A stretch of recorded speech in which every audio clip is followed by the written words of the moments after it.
భారత తొలి ప్రధాని జవహర్లాల్ నెహ్రూ గారు వేసినటువంటి పునాది మేరకే దేశం ఈరోజు నిర్మాణం జరిగింది.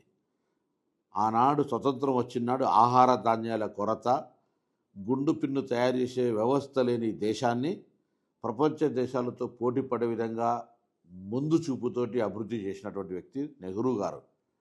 ఈరోజు నరేంద్ర మోడీ గారి పరిపాలన నెహ్రూ గారు పరిపాలించిన దానికంటే ఎక్కువ కావచ్చు, అభినందనలు. కానీ నెహ్రూ గారు చూపెట్టినటువంటి మార్గము వలన ఆనాడు ఏర్పాటు చేసినటువంటి విద్య, వైద్య సంస్థలు, ప్రాజెక్టుల నిర్మాణం వల్ల ఈ దేశం ఇంత పురోగతి చెందింది.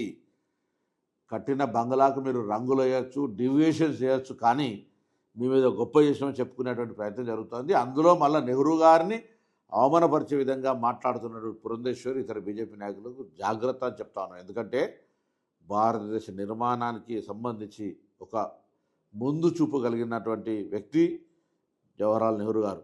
వారి ముందు చూపు వల్ల ఈరోజు 100 దేశాల్లో మరి సీఈఓలు మన భారతీయులు ఉన్నారంటే కానీ, ఈరోజు మన యొక్క ఆహార ధాన్యాలు బయటి దేశానికి ఎగుమతి అవుతున్నాయి. కానీ ఇక్కడ ఉద్యోగ అంశాలు నవరత్న కంపెనీలు కావచ్చు, ఇతరత్ర పెట్టి ఉద్యోగ సమస్యను పరిష్కరించడం కానీ, పారిశ్రామిక రంగంగా ఆ విధంగా ఈరోజు దేశం స్వయం సమృద్ధిగా ఎదగడానికి నెహ్రూ గారే కారణం.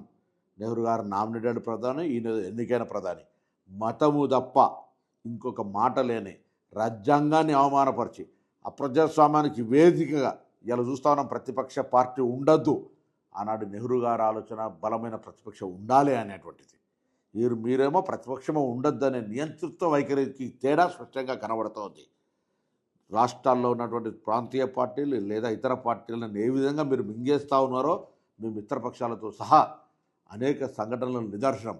కాబట్టి మీరు నీతి చెప్పి ఈ దేశంలో ఏదో పెద్ద గొప్ప చేస్తున్నాం అనుకుంటే పొరపాటు. ఈరోజు నెహ్రూ గారి పరిపాలన యొక్క బీజాలే ఈ దేశ అభివృద్ధికి సంబంధించినటువంటి కారణాలు అనే మాటను మరొక్కసారి తెలియజేస్తూ, నెహ్రూ గారు లేని చరిత్ర భారతదేశ చరిత్ర కాదు. ఈరోజు నరేంద్ర మోడీ గారిని ప్రశంసించుకోండి, కానీ ఇంకోరిని చరిత్రను అవమానపరిచేటువంటి విధంగా బీజేపీ మాట్లాడొద్దని కోరుతా ఉన్నాను.